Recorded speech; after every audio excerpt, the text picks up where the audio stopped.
va prendre la troisième lettre de Jean, au verset 1. C'est un petit peu avant l'Apocalypse. Non pas l'évangile de Jean, mais la troisième lettre de Jean.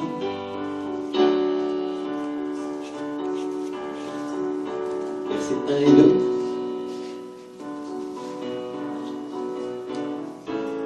Qui nous dit: Bien-aimé, je souhaite que tu prospères à tous égards et sois en bonne santé, comme prospère l'état de ton âme. Alléluia. La volonté de Dieu, c'est quoi? Que nous soyons en bonne santé et que nous prospérions. Comme prospère quoi? Notre âme. Alléluia. Dans cette lettre, l'apôtre Jean, il fait clairement une relation. Il établit une relation directe entre notre prospérité spirituelle et matérielle et l'état de notre âme. On est des êtres trinitaires, n'est-ce pas? La Bible dit qu'on est fait à l'image de Dieu. Corps, âme et esprit, comme lui-même est Père, Fils et Saint-Esprit. Et donc c'est notre esprit, c'est notre âme qui vont aller au ciel. Et notre corps restera. Sauf pour les personnes qui vont être enlevées pendant l'enlèvement de l'Église. Quand le Seigneur Jésus va revenir. Alléluia. Et mon frère Pierre, on parlait de l'éclair tout à l'heure. Il disait que sa petite fille avait peur des éclairs. La Bible dit que Jésus va venir comme l'éclair, que tout œil le verra. Alléluia. Tout œil, tout le monde va voir quand le Seigneur Jésus va venir. Et ça, c'est le moment où il va prendre tout le monde, tous les chrétiens, toutes les chrétiennes, des nouveaux, tous ceux qui ont été fidèles, et dont on peut dire ils lui appartiennent. Alléluia. Dis avec moi, ils lui appartiennent. Il va venir, il va emmener ceux qui lui appartiennent. Et la Bible dit qu'il va les emmener dans les airs avec lui pour les rencontrer. Cette fois-ci avec leur corps physique, n'est-ce pas?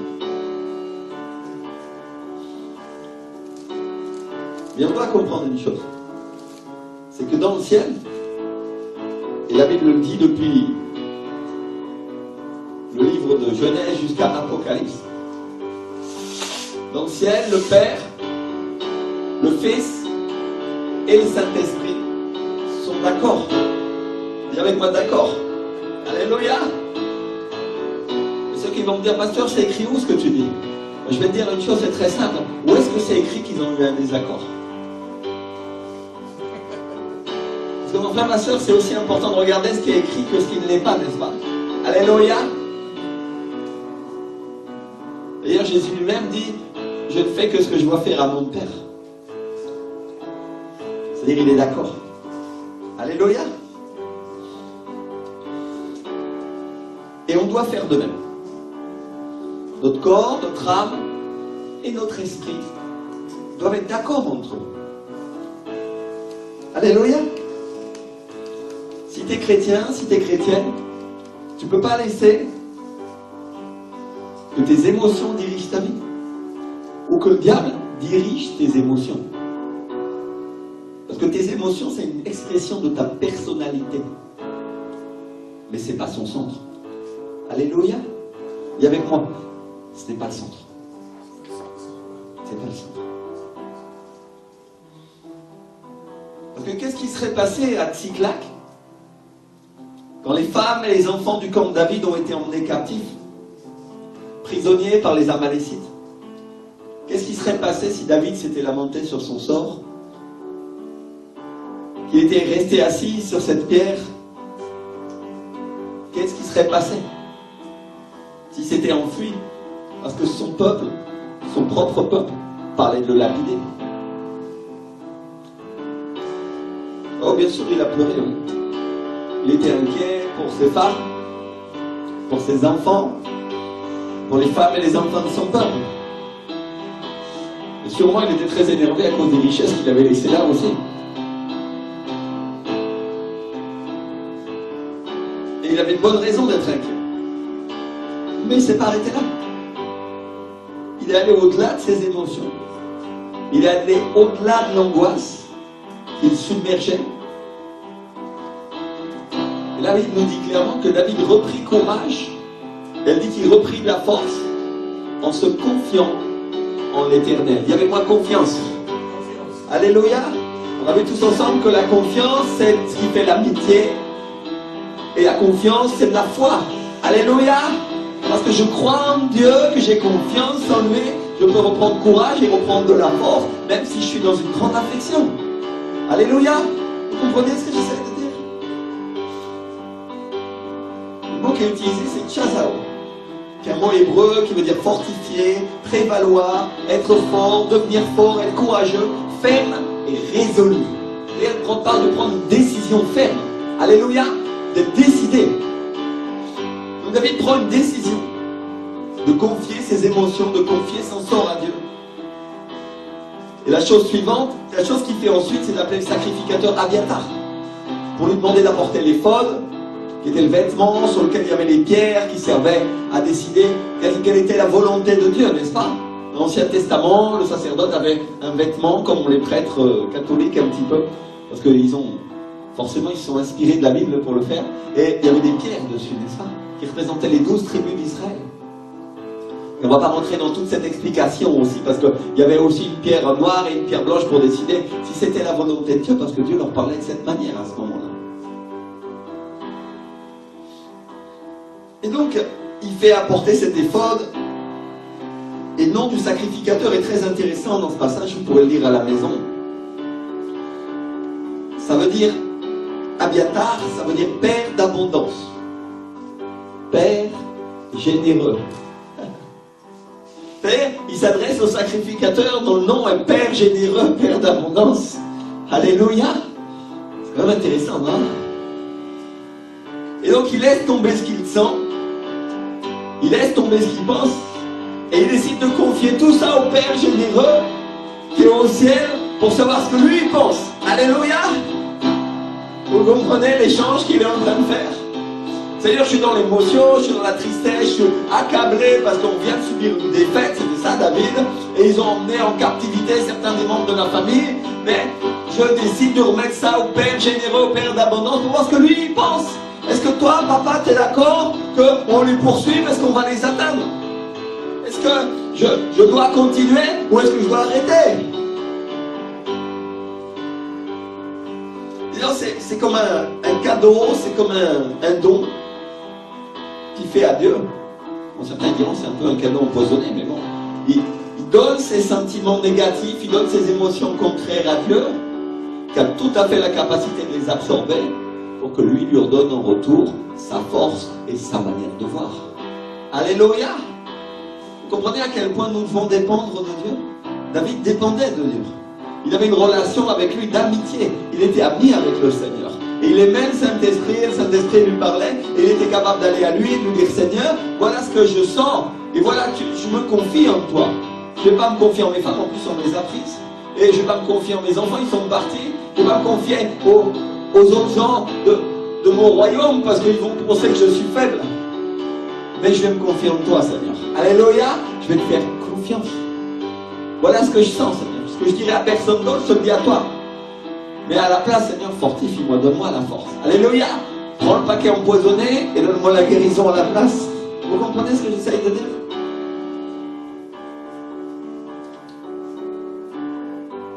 Alors je vais revenir sur tout ce qui peut t'inquiéter, tout ce qui peut te préoccuper dans la vie.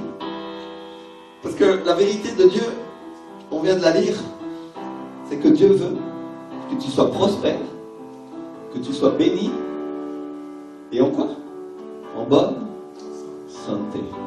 Amen. C'est la volonté du Seigneur. C'est écrit dans sa parole, et c'est la vérité. Il est la vérité. Alléluia. Et dans notre pensée, il y a des émotions qui nous font parfois douter. Parce qu'on est des êtres émotionnels. Notre personnalité s'exprime avec des émotions. Le diable le sait. Et il utilise ses dons, il utilise ses talents, ses capacités que Dieu nous a données à exprimer nos émotions pour nous faire douter. Il utilise ça pour attirer notre attention sur autre chose que sur la volonté de Dieu. Sur autre chose. que ce que Dieu a dit pour nous faire tomber. En un mot, il nous submerge avec des émotions qui sont contraires pour qu'on regarde ailleurs. Ailleurs qu'à Dieu. Ailleurs qu'à la parole de Dieu, qui a la puissance, qui est Dieu, qui est la nature même de Dieu et qui est esprit. C'est ce qu'on a vu dimanche dernier, n'est-ce pas? Alléluia. Et donc mes frères et sœurs, le diable ne fait pas autre chose que ce qu'il a fait au début. Il ne fait pas autre chose que ce qu'il a fait à Adam et Ève pour les faire chuter, pour les faire tomber du jardin d'Éden. Il attire leur attention sur un autre objectif. Il attire leur attention loin de la parole de Dieu. Loin de sa volonté. Et il leur met le doute. Disez-moi le doute. Et la Bible nous dit que le serpent était le plus rusé de tous les animaux des champs. On trouve ça dans le livre de Genèse, chapitre 2 ou 3. Et il dit à la femme, Dieu a-t-il réellement dit, vous ne mangerez pas de tous les arbres du jardin? Et Ève, qui est une femme de Dieu, qui a encore des réflexes, qui connaît la parole, qui connaît la volonté de Dieu, lui dit, mais quant au fruit de l'arbre qui est au milieu du jardin, Dieu a dit, vous n'en mangerez point et vous n'y toucherez point de peur que vous ne mourriez. Et lui dit au diable, écoute, tu ne vas pas me la faire, moi je sais ce que Dieu m'a dit.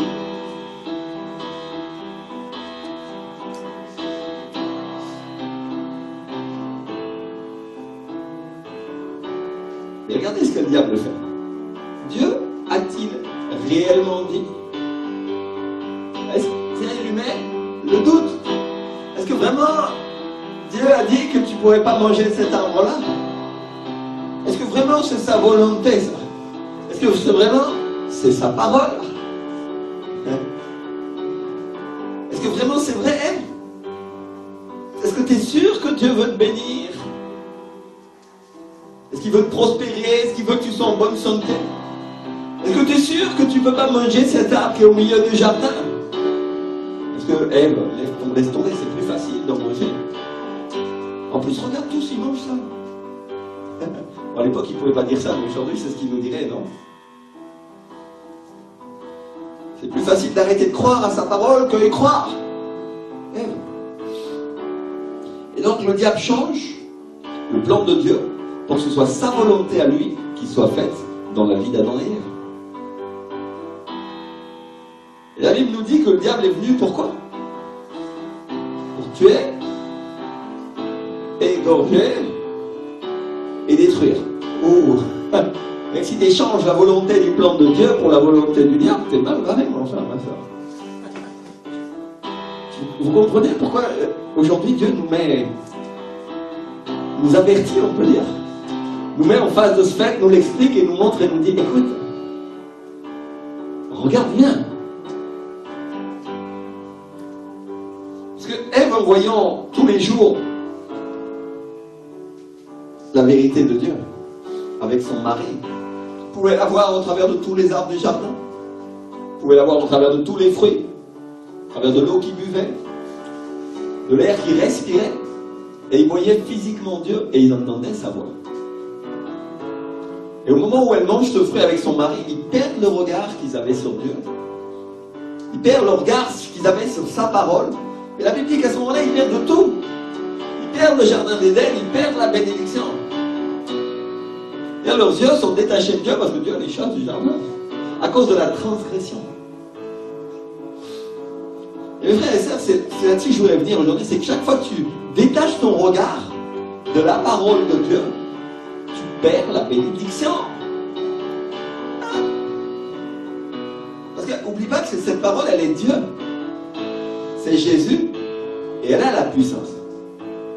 Elle est la nature même de Dieu. On l'avait dimanche. Elle est esprit. Alléluia. Elle est la puissance de Dieu et elle est Dieu elle-même. Ouh.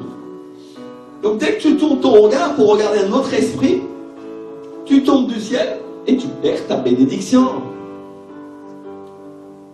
C'est pour ça que l'apôtre Jean, en 1 Jean, première lettre de Jean, chapitre 4, verset 1, il nous dit la chose suivante: bien-aimés, n'ajoutez pas foi à tout esprit, mais éprouvez les esprits pour voir s'ils sont de Dieu. Alléluia. Dis avec moi, éprouver les esprits. Il y en a qui ont vu ça comme une chose mystique, qui croient qu'ils peuvent savoir toute la vérité. Non, quand il dit éprouver les esprits, regardez en quoi vous croyez. Alléluia. D'abord, avant d'être capable d'identifier un démon, sois d'abord capable d'identifier ce qu'il produit. Est-ce que c'est la parole de Dieu ou ça n'est pas? Après, quand tu sauras bien ces choses-là, Dieu te montrera qui est un démon et qui n'en est pas un. Alléluia. Il est en train de dire, ne mettez pas votre foi en tout esprit, mettez pas votre foi en toute idée, en toute pensée qui vient avec le vent, qui vient avec l'air, mais éprouvez les esprits, éprouvez vos pensées pour voir si elles viennent de Dieu. C'est aussi une application. Parce que sinon, le fruit que vous allez manger est un fruit pourri. Il y a déjà un verre dans le fruit. Et il va vous faire chuter, il va vous faire tomber du ciel, et vous allez perdre la bénédiction que Dieu avait prévue pour vous. Au contraire, aujourd'hui, je vous le dis, centre de vie de la foi, soyez pleinement convaincus que Dieu vous aime, qu'il veut vous voir en bonne santé, prospère, et qu'il a pour vous en réserve les choses les meilleures. Alléluia. Et avec moi pleinement convaincu. Sois-en certain, mon frère, ma soeur. C'est la parole de Dieu, c'est la vérité, c'est écrit. Alléluia. Et avec moi, Dieu en réserve pour moi le mieux. Dieu en réserve pour moi le meilleur. Commence à prophétiser. Dis-lui au diable qui t'a persécuté toutes ces années. Maintenant, je ne te crois plus, Satan, parce que Dieu a en réserve pour moi le meilleur. Il a en réserve pour moi la prospérité, la bénédiction, la parole de guérison, chaque chose pour ma vie, au nom de Jésus. Alléluia. Amen. Gloire à Dieu. C'est vrai qu'il y a la puissance dans la parole qui sort de ta bouche si tu la crois. Dieu veut mon bien. Dieu m'aime. Dieu t'aime, mon frère, ma soeur. Dieu veut ton bien. C'est pour ça qu'il t'avertit, c'est pour ça qu'il te corrige.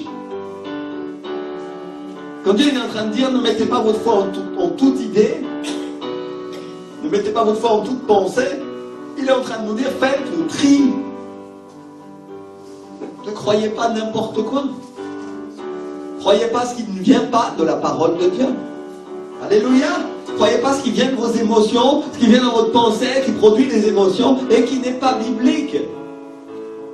Qui ne vient pas de Dieu, qui n'est pas conforme à cette parole. Alléluia. Mangez ce qui est bon, mangez ce qui vient de la parole de Dieu, ce qui vient du Père des Lumières. Tout don parfait vient d'en haut, vient du Père des Lumières, chez lequel il n'y a ni changement, ni ombre de variation. Dieu ne change pas. Il n'a pas donné des mauvaises choses à ses enfants, il donne des bonnes choses. Et quand il donne la correction aussi, c'est une bonne chose, mon frère, ma soeur. Alléluia. Sois mature et capable de le comprendre. Alléluia. Ou chez toi, tu manges n'importe quoi. Même ce qui est pourri. Les champignons avec des petits pois rouges et blancs. Vénéneux. Tu les manges sans te soucier de ce que ça va produire. Non. Avant tu regardes dans un livre, avant tu vas voir le pharmacien pour vérifier que vraiment tu es sûr que ce champignon, avant de le manger, il est bon, non? Alléluia. Parce que, d'ailleurs, si tu regardes la science et la nature, nous parle vraiment de Dieu. Je crois avoir lu quelque part, et certains me confirmeront ou m'affirmeront ce que je dis, que 80% des champignons sont toxiques. Et qu'il y en a très peu qui sont bons, mais il y en a quand même qui sont très bons. Alléluia. Et bien mon frère, ma soeur, malheureusement c'est un petit peu comme ça avec les pensées et les émotions. Il y en a beaucoup qui sont toxiques parce que nous vivons dans un monde où il y a des choses toxiques parce que le diable a contaminé, corrompu ce monde. Et chaque fois que tu les manges et tu les avales, mon frère, ma soeur, certaines elles ne te tuent pas, mais elles te font vraiment du mal à l'intérieur dans ton esprit. Alléluia. Et tu perds ta joie et tu es abattu et tu commences à dire, est-ce que Dieu me sortira de là? Pourquoi? Parce que tu as mangé un aliment contaminé. Alléluia. Donc, je suis venu prêcher aujourd'hui que chacun ait les yeux ouverts pour vérifier ce qu'il mange. Alléluia. Je ne parle pas de la nourriture que tu achètes au supermarché, je parle des aliments spirituels, je parle des pensées et des émotions qui traversent ta vie. Alléluia. Que certaines viennent de Dieu et certaines viennent d'autre chose. Alléluia. Et donc on fait le tri parce qu'on ne veut pas mourir, parce qu'on ne veut pas être malade. Et on fait la même chose avec la pensée. On doit faire la même chose avec ce qui rentre dans notre vie. Avec ce qui nous produit des émotions et qui nous détruit. Ah non, ça j'ai déjà mangé. C'est pas bon. Et c'est pas bon parce que c'est amer, ça donne de l'amertume. Et après, ah non, je veux plus que ça rentre dans ma vie, cette chose-là. Seigneur, aide-moi à ce que cette émotion, cette pensée ne rentre plus en moi. Alléluia. C'est-à-dire l'expérience que tu fais va faire que tu vas être capable de rejeter ce qui est bon et ce qui est mauvais. La Bible dit de Jésus qu'à un moment il a commencé à avoir une maturité et qu'il était un peu plus, entre guillemets, adulte et capable de discerner entre le bien et le mal. Alléluia. C'est le moment où Dieu a commencé à l'élever. C'est la même chose avec un chrétien. Quand il grandit spirituellement, il devient plus mature, il commence à être capable de rejeter les pensées qui viennent de Dieu, celles qui viennent du diable. Il dit, oh pasteur, j'ai déjà reconnu beaucoup de choses qui viennent de l'ennemi. Enfin, ma soeur, t'as pas idée. De toutes les manières, comment diraient les Espagnols, les artimanias, comment on dit les artimanias, les trucs qu'il utilise pour te piéger. Et donc j'apprends les aliments qui rendent malade, les aliments spirituels, j'apprends que tout aliment spirituel, toute chose, toute pensée qui n'est pas conforme à la parole de Dieu et qui est susceptible de rendre malade, qui est susceptible de faire de moi un chrétien affaibli, je dois la mettre dehors. Alléluia, dis avec moi, je la mets dehors. Déclare-le, je la mets dehors au nom de Jésus de Nazareth. Je la rejette, j'en veux plus. Je la déteste, je la mets dehors au nom de Jésus. Parce qu'elle ne m'apporte pas la joie, elle ne m'apporte pas la paix, elle ne m'apporte pas la bénédiction. Alléluia. Et je crois, j'accepte la correction de Dieu parce qu'elle me permet d'être guéri. Alléluia. Vous comprenez? Les autres, ils vont dire, oh oui, mais c'est pas agréable la correction. C'est une bonne chose, mon frère, ma soeur. Alléluia. C'est un bon aliment. Un petit coup de bâton de temps en temps, ça fait pas de mal. Alléluia. Parce que sinon, tu vas commencer à manger toutes les cochonneries que les autres ils mangent aussi. Ah. Et donc tu ne permets pas à n'importe quoi d'entrer dans ta bouche. Alors pourquoi est-ce que tu permets à n'importe quoi ou n'importe quelle pensée entre dans ton cœur? Alléluia. Est-ce que tu ne gardes pas ta bouche pour des fois savoir ce qu'elle dit ou pour savoir ce qui y entre? Est-ce que tu ne peux pas garder ton cœur alors que la Bible dit garde ton cœur plus que toute autre chose? Et quand la Bible parle de ton cœur, elle ne parle pas d'organe, elle parle de l'esprit.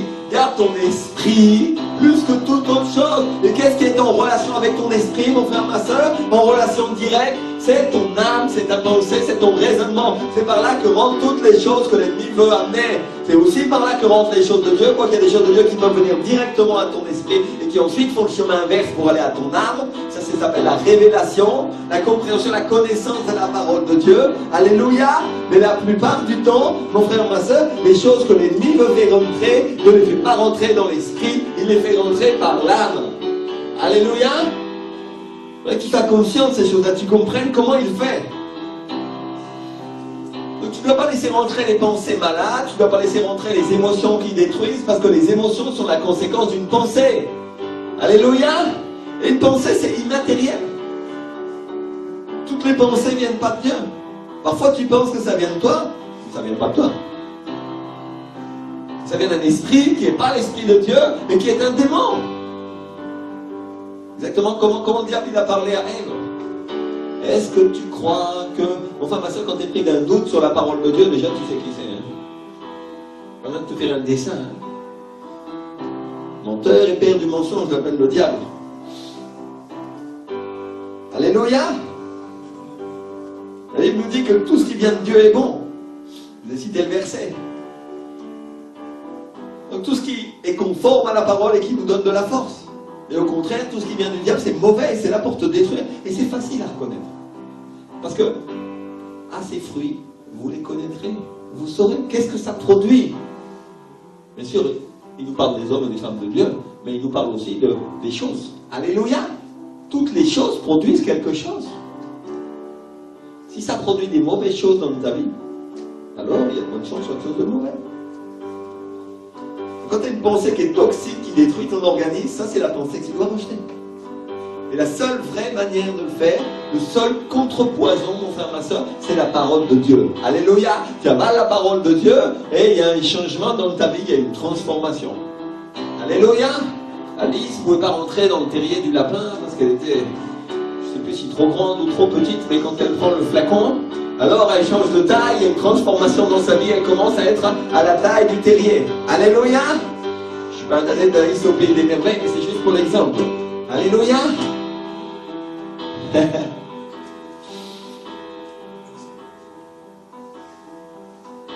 Donc on est des êtres émotionnels. Et la plupart des maladies, la plupart des problèmes qui viennent dans notre vie, c'est dû à la mauvaise manière dont nous gérons nos émotions. Et au péché qu'elles produisent. Est-ce que vous saviez que les péchés sont souvent la conséquence d'une émotion? J'ai été énervé, je me mets en colère, et l'émotion est si forte que j'arrive pas à pardonner, et ça devient un péché. Ah. Le manque de pardon, le ressentiment. Parce que j'ai pas su obéir à la parole de Dieu, parce que j'ai pas su regarder à Dieu, ça devient un péché. La Bible dit que si je pardonne pas, je ne serai pas pardonné. C'est-à-dire, elle devient morte pour moi au lieu d'être vie qu'elle est. Alléluia. Et il vient des démons, il vient des bourreaux qui m'assaillent et qui me tourmentent jusqu'à ce que j'obéisse à la parole. La Bible nous parle des bourreaux, du manque de pardon. Quand tu ne pardonnes pas, tu es en colère, tu ne peux même pas te tenir à côté de la personne qui est là, tu penses toujours à des mauvaises choses, et ça peut durer des années. Il y a des gens qui n'ont pas pardonné depuis 30 ans, et ils ne le savent même pas. Parce que quelquefois, il s'ajoute un mensonge supplémentaire qui dit « Oh, j'ai pardonné ». Et ce mensonge-là refuse de reconnaître son manque de pardon. Il nie son existence. Et les faits elles-mêmes, les bourrons sont là, et ils le tourmentent. Et je refuse de voir ça, et j'invente toutes sortes de raisons, parfois médicales, parfois des raisons d'homme, pour me justifier parce que je ne veux pas pardonner. À la fin, je ne sais même plus, parfois. Mais à l'intérieur de moi, il y a un péché. Vous comprenez ce que j'essaie de dire? Mais quand j'obéis, si j'obéis, si je prends la décision de regarder à Dieu, si je connais la vérité, alors je sors du mensonge qui dit que j'ai le droit de me faire justice moi-même. Qui dit que j'ai le droit de me venger parce que l'autre m'a fait du mal.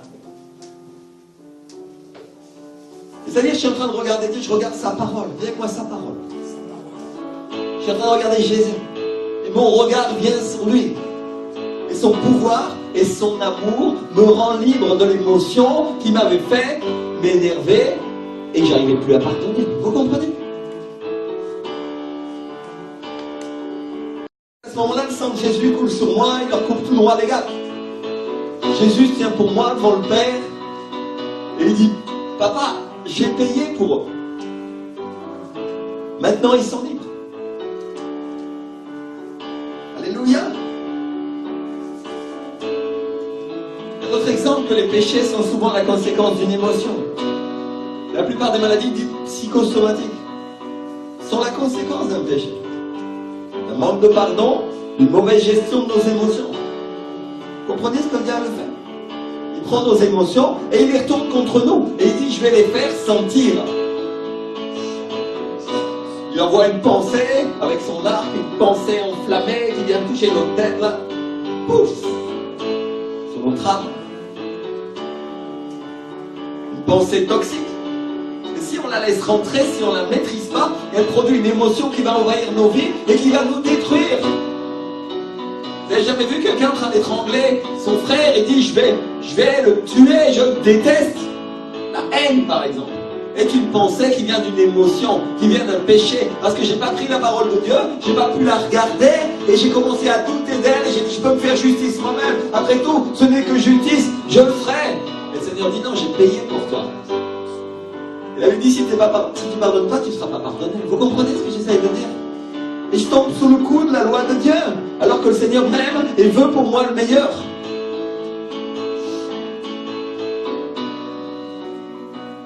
Et ça, c'est la raison pour laquelle dans l'Épître aux Éphésiens, qui est une lettre de conseil spirituel que Paul envoie aux Éphésiens, Paul dit, c'est en Éphésiens 6, versets 10 et 11, il dit « Revêtez-vous de toutes les armes de Dieu ». En d'autres mots, il est en train de dire, revêtez-vous, habillez-vous de toutes ces armes qui sont dans la parole de Dieu, que je vous ai données, dit le Seigneur, afin de pouvoir quoi? Résister, dit Carole, alléluia, tenir ferme, résister. Dans la traduction, mais c'est la même chose. Alléluia. Afin de pouvoir résister contre quoi? Contre les ruses de qui? Du diable. Alléluia. Revêtez-vous de ces armes. Et il nous parle de résister avec les armes offensives et défensives de la justice. Et il nous parle d'une arme en particulier que Dieu nous laisse pour protéger nos pensées. Et la Bible nous dit que cette arme-là, c'est le casque du salut. Alléluia. C'est-à-dire, c'est une arme spirituelle de sa parole. Une arme immatérielle. Parce que toutes les pensées ne sont pas des choses matérielles, n'est-ce pas? Les émotions ne sont pas des choses matérielles qu'on peut quantifier. Et comme le diable utilise ses émotions et ses pensées, il utilise le doute pour nous détruire et dire, est-ce que vraiment, Ève, est-ce que vraiment Dieu a dit que tu ne pourrais pas manger de cet arbre, tu ne pouvais pas commettre ces choses-là? Comment tu vas te défendre? Est-ce que vraiment tu es un fils de Dieu maintenant, que tu as donné ta vie à Jésus, dirait le diable? Est-ce que tu vas douter? Alors, le casque du salut, c'est que la parole de Dieu, qui est Jésus elle-même, qui est sa puissance, qui est sa nature, est enfilée sur ta tête pour protéger tes émotions, pour protéger tes pensées, pour que tu ne sois pas agressé. Alléluia. Il y a beaucoup de chrétiens qui font ce geste, nous mettons le casque, nous mettons le bouclier, ils le font d'une manière un peu religieuse. Bon, gloire à Dieu, ils ont un peu compris quelque chose, mais ils n'ont pas compris qu'il s'agissait d'actes dans la parole, et c'est l'acte de croire à ce que nous sommes en train de faire. Ils n'ont pas compris que ce casque est totalement immatériel, il est spirituel. Alléluia. C'est pas un casque matériel, c'est un casque de l'esprit, pour nous protéger contre les attaques de l'ennemi. Comment la Bible appelle le diable? L'ennemi de qui? De nos âmes. Et notre âme, c'est nos pensées, nos raisonnements, alléluia, nos émotions. Alors comment nous nous protégeons contre ces pensées, ces émotions toxiques qui nous détruisent? Parce que nous ne savons pas les contrôler avec la parole de Dieu. Alléluia. Et quoi avec la parole de Dieu? En la croyant, en lui faisant confiance, en s'appuyant sur elle. C'est la manière.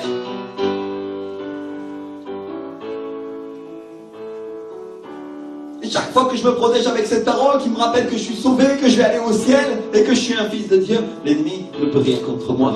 Alléluia. Son mensonge ne passe pas. Il ne se transmet pas dans mon âme et il ne se transmet donc pas à mes émotions. Et je ne vais donc pas commettre de péché. Comme entrer dans le découragement, par exemple.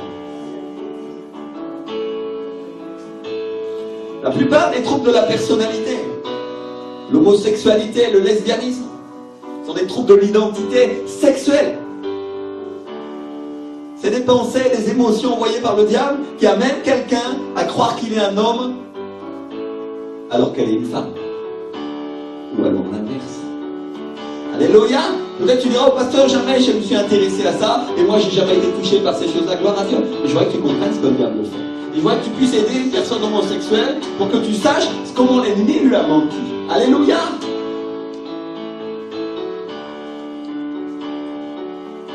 Alors que la Bible nous dit que Dieu a créé les hommes et les femmes. Il a créé deux sortes de personnes. Elle ne dit pas que Dieu a créé un homme qui deviendra une femme, et elle ne dit pas non plus le contraire, elle ne dit pas que Dieu a créé une femme qui allait devenir un homme. Et le frère et sœur, Dieu ne se trompe pas. Quand il crée un homme, il crée un homme, et quand il crée une femme, il crée une femme. Alléluia.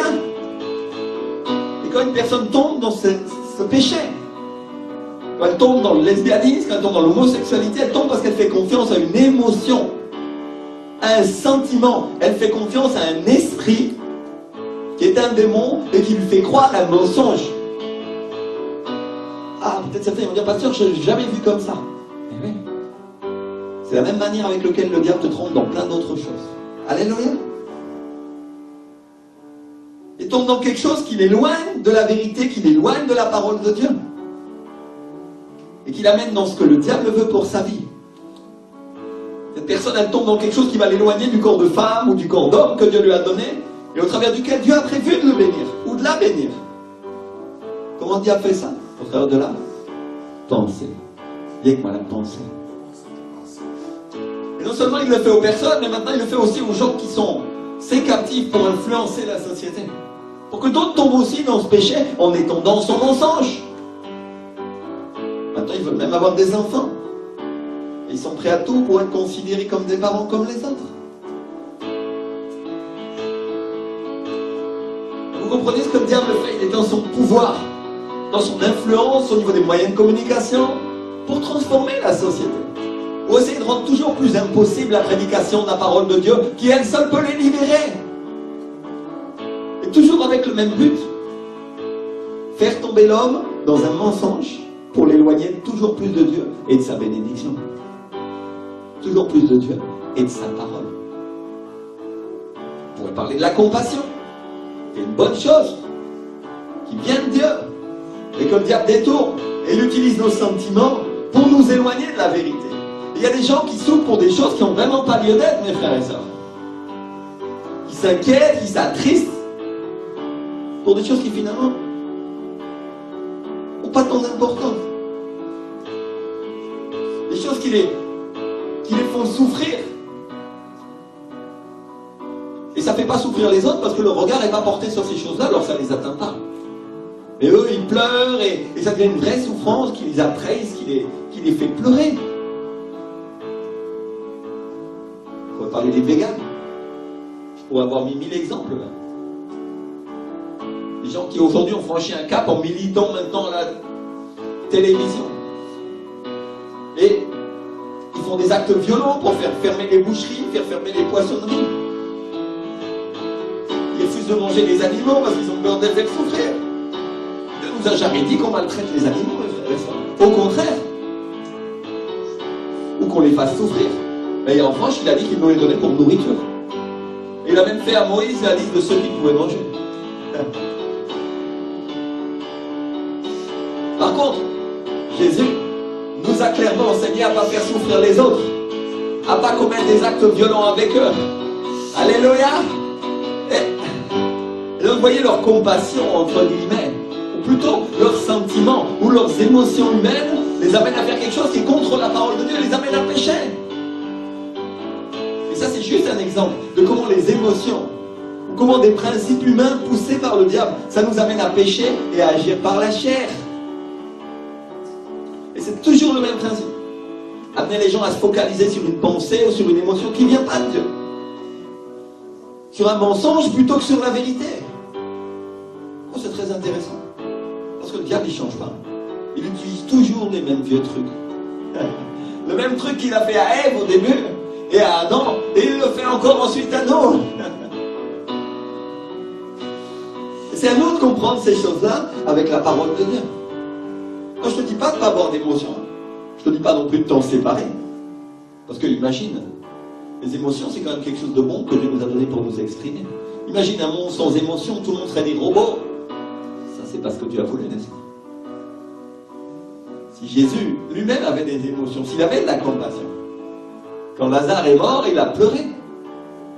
Et ces émotions ne l'ont pas empêché d'agir. Il ne s'est pas assis sur une pierre pour pleurer, et après il était tellement malheureux qu'il s'est pendu.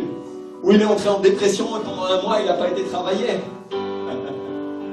Je suis sûr que non. La Bible dit que les Juifs qui étaient là, ils l'ont vu pleurer, ils ont pensé. Moi je dis, ils ont pensé avec leurs émotions, ils ont pensé avec leur chair. Vous voyez ça en Jean 11, 37. Et il y en a certains parmi eux qui ont dit, lui qui a ouvert les yeux de l'aveugle, ne pourrait-il pas faire aussi que cet homme ne mourût point? Pauvre Jésus, lui qui a tant de pouvoir, et il ne pouvait rien faire pour son ami. La chair, les sentiments, les émotions. Et la Bible nous dit que Jésus s'est emporté. La Bible dit qu'il s'est mis en colère. Le mot utilisé, c'est embrymaomai, qui en grec veut dire se mettre en colère, être indigné, ébranlé, se mettre à trembler. Il était tellement en colère, Jésus, qu'il a commencé à... Certaines versions traduisent, il s'est mis à frémir. Et après ça, il est allé au tombeau et il a ressuscité. Alléluia. Je crois que Jésus s'est mis en colère à cause de ce que disaient les Juifs. Je crois qu'il était scandalisé par leurs propos. Parce qu'il lui attribuait une réaction qui venait de la chair, alors que sa réaction à lui était esprit. Compassion pour Marie, pour sa famille qui pleurait sa mort. Peut-être qu'il était triste, peut-être que l'Esprit du Seigneur était triste parce que les gens ne croyaient pas en lui. Mes frères et sœurs, moi j'ai déjà vu le Saint-Esprit triste.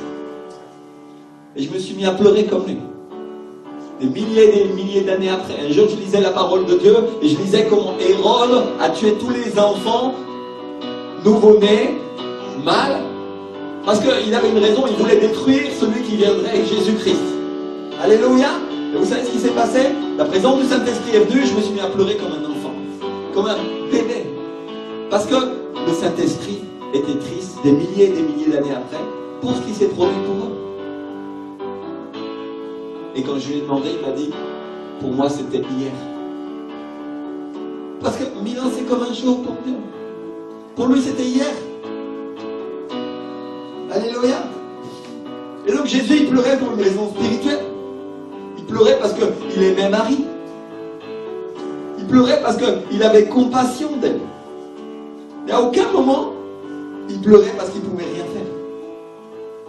Et il s'est emporté, il s'est énervé contre ceux qui le faisaient parce qu'il ne faisait pas confiance à Dieu.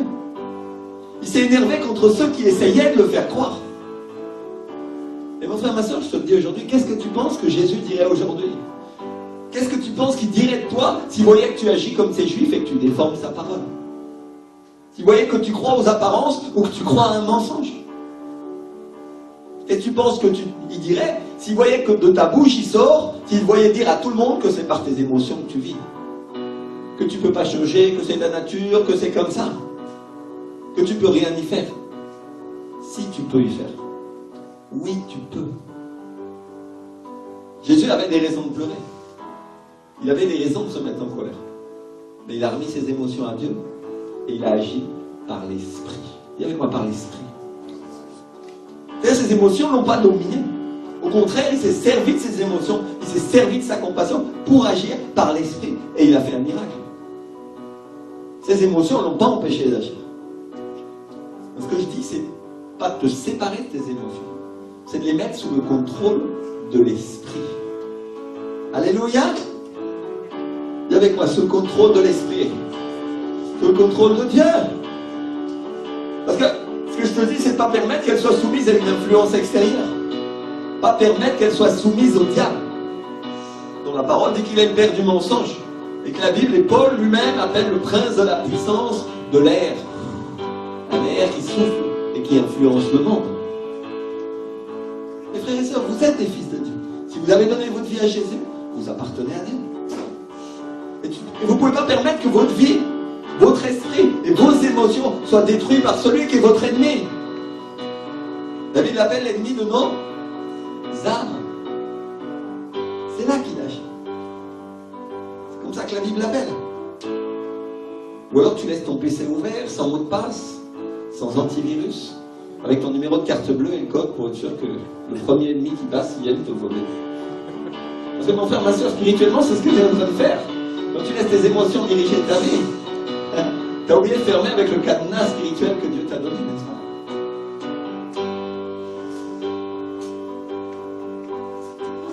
Et quand tes émotions, quand tes pensées sont assujetties à Dieu, elles sont remplies du Saint-Esprit, elles ne sont pas influencées. C'est là que tes yeux sont grands ouverts pour voir les pièges du diable. C'est un choix qu'on doit faire à chaque instant, de remettre nos émotions et de remettre nos pensées à Dieu. Et je dis que c'est nous qui faisons ce choix. Parce que le diable vient et lui, il nous donne l'émotion négative qui vient et qui nous détruit. Et brutalement, notre pensée, elle est troublée. D'un coup, elle perd sa clarté et je ne sais plus ce qu'il faut faire. Et tout ce que j'étais sûr, et un instant auparavant, d'un coup, je ne sais même plus quelle décision je dois prendre. Ça vous est arrivé, mes frères et sœurs? Ah, moi, ça m'est arrivé. Et tu es là et tu dis, Seigneur, et quoi maintenant? Et Dieu veut s'emparer de tes émotions. Il veut s'emparer de toi pour que tu te soumettes volontairement à sa parole. Alléluia. Lui, il ne t'oblige pas, le diable, oui, t'oblige. Jésus se tient là seulement devant toi avec la solution. Il dit, si tu veux que je fasse quelque chose pour toi, c'est à toi de te soumettre. Est-ce que tu veux que je prenne le contrôle et te dire ça? Et la première chose que tu dois faire, la première chose que tu dois résoudre quand tu es attaqué de cette manière-là, la première chose que tu dois faire, c'est résoudre l'émotion. Dis avec moi l'émotion. Sois attentif parce que ce sont des clés par lesquelles tu vas sortir des difficultés de ta vie. Alléluia. Tu vas sortir des problèmes quand vraiment tu ne sais plus quoi faire. La première chose que tu dois résoudre, c'est l'émotion qui est venue dans ta vie. Alléluia. Première chose que tu dois faire si tu veux résoudre cette émotion-là, c'est de la soumettre à la parole de Dieu. Pose-toi d'abord la question.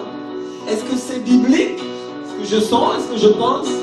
Est-ce que ça correspond à ce que Dieu veut? Est-ce que c'est conforme à la parole? Est-ce que c'est écrit dans la parole de Dieu? Et tu vas chercher à entrer dans la présence de Dieu jusqu'à ce que le Saint-Esprit t'inspire. Jusqu'à ce qu'il te donne la solution. Et en attendant, tu vas garder ton calme. Dis avec moi, garder son calme. Tranquille. Alléluia. C'est vrai, ça, le diable, c'est un terroriste. Mon pasteur, le pasteur Ricardo, toujours dit la chose suivante. On ne négocie pas avec les terroristes. Pas de négociation. Le diable, c'est un terroriste, il vient, il te fiche la trouille, et après toi, il attend que tu commettes une erreur et que tu tombes. Un bon chrétien, une bonne chrétienne n'agit jamais sous la pression, mon frère, ma soeur. Prend toujours sa décision dans l'esprit avec le calme et la paix, et décide dans la paix de ce que Dieu lui a donné, ce qu'il doit faire. Alléluia! Jamais sous la pression, jamais avec les émotions, toujours avec la parole et avec la conviction de ce que le Saint-Esprit nous a donné. Garder son calme, ça ne veut pas dire que tu es indifférent à la situation ou que tu t'en moques. Garder son calme, ça veut dire que tu gardes tes émotions sous contrôle pour trouver la meilleure solution. C'est avec moi la meilleure solution. Parce que c'est sûr que tu es attaqué, ça c'est certain. Il n'y a personne qui résout une attaque en courant dans tous les sens et en poussant des cris. On m'attaque, au secours! Tu ne vas pas sortir d'affaire si tu fais ça. Vous comprenez ce que j'essaie de dire? Parce que là, il s'agit d'une attaque spirituelle. Et il faut la résoudre avec l'esprit. Et qu'est-ce que la Bible dit que je dois faire dans ce cas-là? C'est quoi la parole qui s'applique à ce moment-là?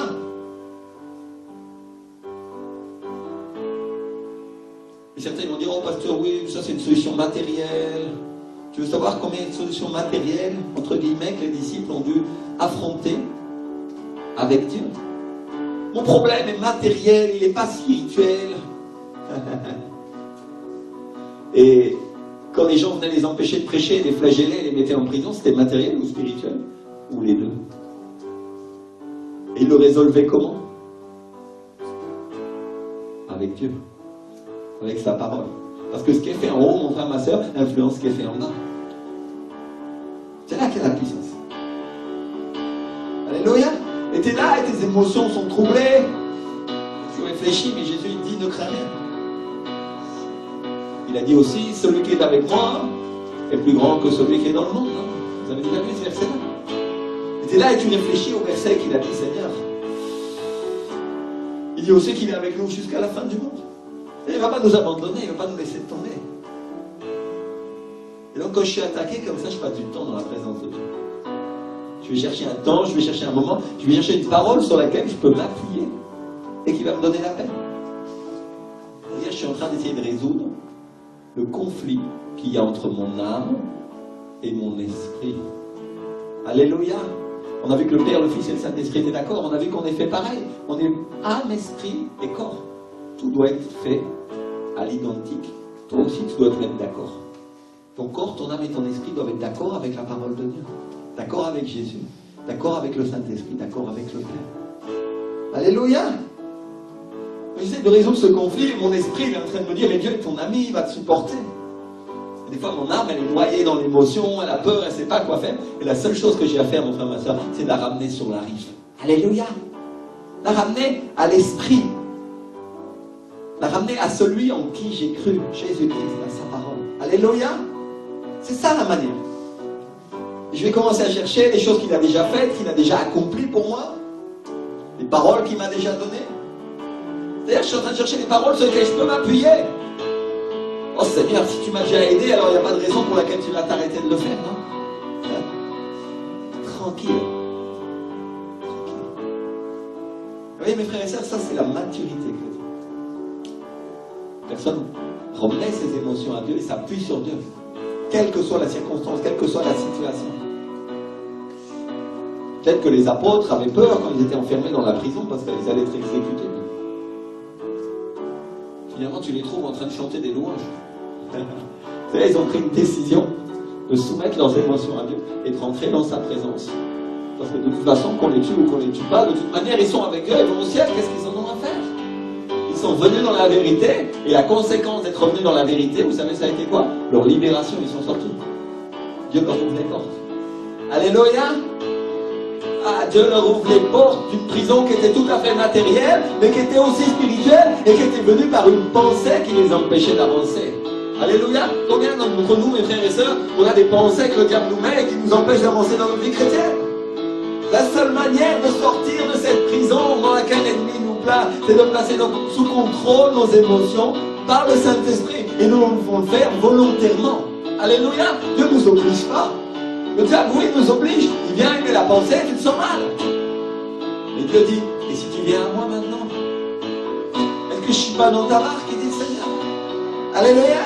Est-ce que c'est pas moi qui domine les vents et les tempêtes? Oh Seigneur, nous allons périr, disaient les disciples. Il y avait des vagues, il y avait du vent, il y avait des problèmes dans leur vie. Mais ils étaient là et ils se tournaient vers Dieu. Et ils ont réveillé Jésus. Il faisait la sieste sur le coussin de la barque. Parce que lui, il avait confiance en son Père. Et il dormait pendant la tempête. La confiance, c'est de la foi, mon frère, ma soeur. Confiance en Dieu. Je sais qu'il va s'occuper de moi. Est-ce que ça te dispense de clamer comme on a clamé tout à l'heure? Dans la présence du Saint-Esprit. On va clamer. Quand vous êtes arrivés, on commençait à adorer, on commençait à clamer Dieu. Seigneur, fais-nous justice, accomplis ces choses-là. Alléluia. Dieu aime ça. Mais nous sommes en train en même temps de déverser nos sentiments devant lui pour qu'à la sortie nous ayons la paix. C'est le but du culte aussi. Et donc la solution, elle est dans une parole que Dieu m'a donnée, ou elle est dans une parole qu'il va me donner. Elle est dans ce que je crois ou dans ce que je décide de croire. La question c'est, est-ce que je vais croire ce que le diable me dit ou ce qu'il me fait sentir? Ou est-ce que je vais croire les pensées qu'il me donne? Ou est-ce que je vais croire Dieu? Tous les jours, mon frère, ma soeur, tu vas être confronté à ces choses-là. Tous les jours, tu vas être confronté à la foi. Est-ce que tu crois? Et te demande le Seigneur. Est-ce que tu crois? Hein? Est-ce que tu crois quand il vient la difficulté contre toi? On t'a dit que tu étais licencié et que tu ne sais pas comment tu vas nourrir tes enfants? Est-ce que tu crois que je peux te donner un autre travail? Est-ce que tu crois que je peux te bénir? Est-ce que tu crois que je vais te sortir d'affaire de ce problème de couple dans lequel tu te trouves? Est-ce que tu crois, il dit le Seigneur? Alléluia. Est-ce que tu crois que je peux résoudre le problème de la dispute dans ta vie? Est-ce que tu crois? Et tu es là, Seigneur, comment je vais faire? Je sens tout le contraire, mais ta parole me dit ces choses-là. Alléluia. Alors mon regard spirituel cherche à s'appuyer sur Dieu. Cherche à regarder ce qu'il a dit. Pas ce que le diable a dit. Il cherche sa parole, il cherche là où il y a la puissance. Et sans m'en rendre compte, je suis en train de guérir. Parce que le venin est totalement détruit par le contrepoison de la parole de Dieu. Alléluia. Vous savez ce qui détruit le mensonge, mon frère, ma femme? La vérité. Qui est la vérité? Je suis le chemin, la vérité et la vie. C'est Jésus, n'est-ce pas? Sa parole est la vérité. Qu'est-ce qui va détruire le mensonge? La vérité, toujours la vérité. Alléluia.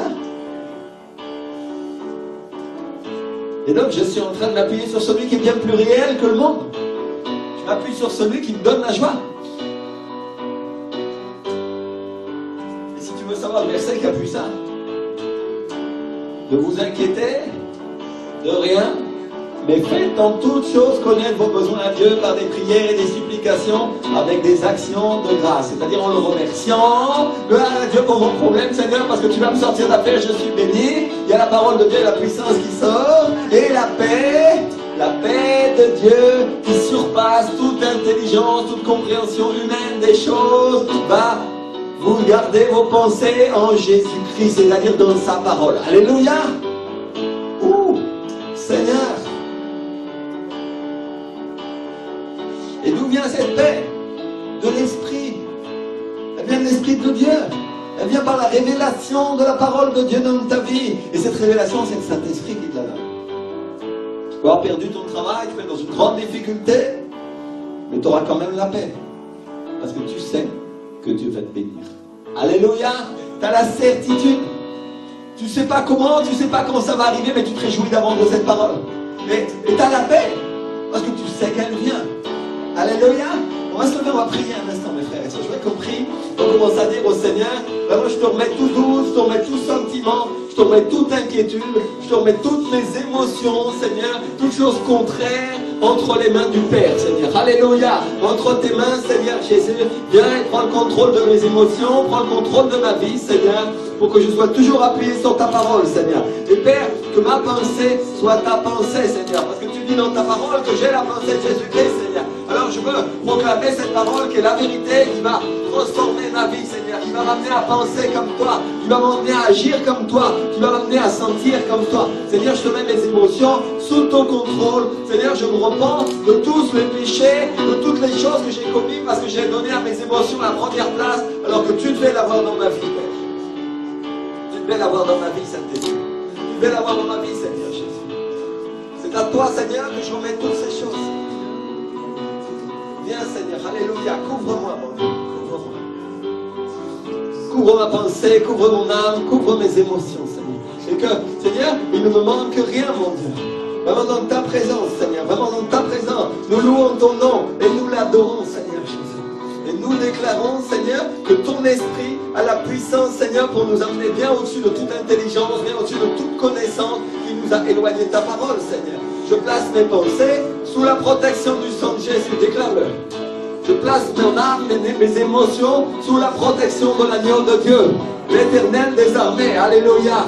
Je le place sous sa protection parce qu'il est mon Seigneur et mon roi, et même dans ce domaine-là, il domine dans ma vie. Cher Saint-Esprit, agis avec puissance, Seigneur. Déverse ton onction sur eux, Seigneur. Et que chacun d'entre eux, pendant qu'il est en train de te demander, Seigneur, reçoive la révélation et la connaissance de ta parole, Seigneur.